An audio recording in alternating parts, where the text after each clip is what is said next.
ಗಂಡ ಹೆಂಡತಿ ಪ್ರತಿ ಜನ್ಮದಲ್ಲೂ ಸಿಗುತ್ತಾರಾ? ಗರುಡ ಪುರಾಣ ಹೇಳುವ ಆತ್ಮಗಳ ನಿಜವಾದ ಸಂಬಂಧ, ಕರ್ಮದ ರಹಸ್ಯ.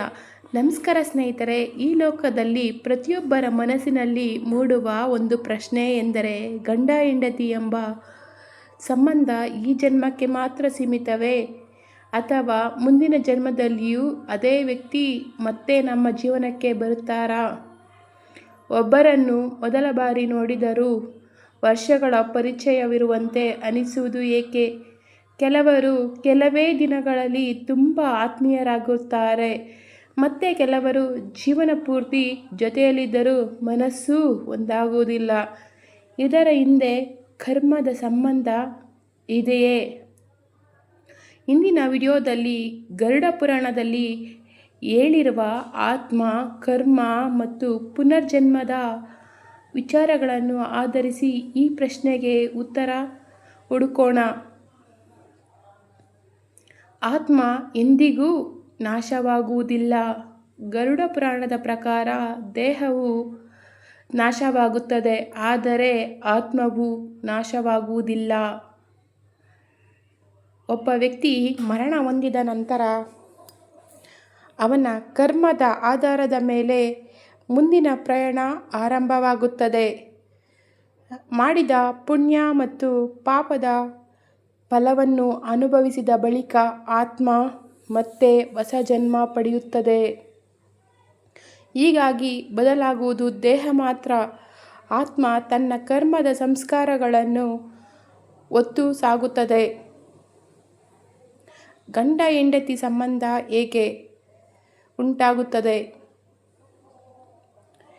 ಧಾರ್ಮಿಕ ನಂಬಿಕೆಯ ಪ್ರಕಾರ ಯಾವುದೇ ಸಂಬಂಧವು ಆಕಸ್ಮಿಕವಲ್ಲ.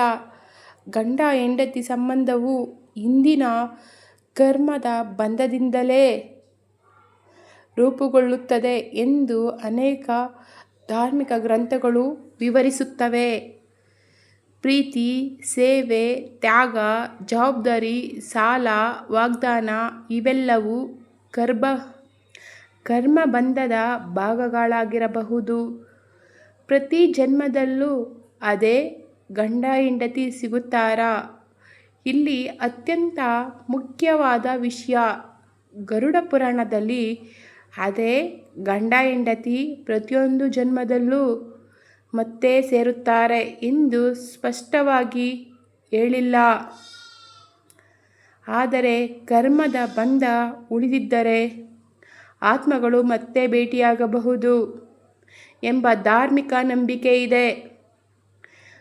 ಆ ಭೇಟಿ ಗಂಡ ಹೆಂಡತಿಯಾಗಿ ಇರಬೇಕೆಂದಿಲ್ಲ. ಕೆಲವೊಮ್ಮೆ ತಂದೆ ಮಗಳು, ತಾಯಿ ಮಗ, ಅಣ್ಣ ತಂಗಿ, ಸ್ನೇಹಿತರು ಅಥವಾ ಬೇರೆ ಯಾವುದಾದರೂ ಸಂಬಂಧವಾಗಿ ಮತ್ತೆ ಭೇಟಿಯಾಗಬಹುದು ಎಂದು ನಂಬಲಾಗುತ್ತದೆ. ಯಾಕೆ ಕೆಲವರು ಮೊದಲ ಭೇಟಿಯಲ್ಲೇ ಆತ್ಮೀಯರಾಗುತ್ತಾರೆ? ಕೆಲವರು ನೋಡಿದ ತಕ್ಷಣವೇ ತುಂಬ ಪರಿಚಯವಿರುವಂತೆ ಅನಿಸುತ್ತದೆ. ಧಾರ್ಮಿಕ ನಂಬಿಕೆಯ ಪ್ರಕಾರ ಇದು ಹಿಂದಿನ ಜನ್ಮದ ಕರ್ಮಬಂಧದ ಪರಿಣಾಮವಾಗಿರಬಹುದು. ಆದರೆ ಇದಕ್ಕೆ ವೈಜ್ಞಾನಿಕ ದೃಢೀಕರಣ ಇಲ್ಲ ಎಂಬುದನ್ನು ತಿಳಿದುಕೊಳ್ಳಬೇಕು. ಒಳ್ಳೆಯ ದಾಂಪತ್ಯದ ಮಹತ್ವ. ಗಂಡ ಮತ್ತು ಹೆಂಡತಿ ಪರಸ್ಪರ ಗೌರವ, ಪ್ರೀತಿ, ಕ್ಷಮೆ ಮತ್ತು ನಂಬಿಕೆಯಿಂದ ಬದುಕಿದರೆ ಒಳ್ಳೆಯ ಕರ್ಮ ಉಂಟಾಗುತ್ತದೆ ಎಂದು ಧಾರ್ಮಿಕ ಗ್ರಂಥಗಳು ತಿಳಿಸುತ್ತವೆ.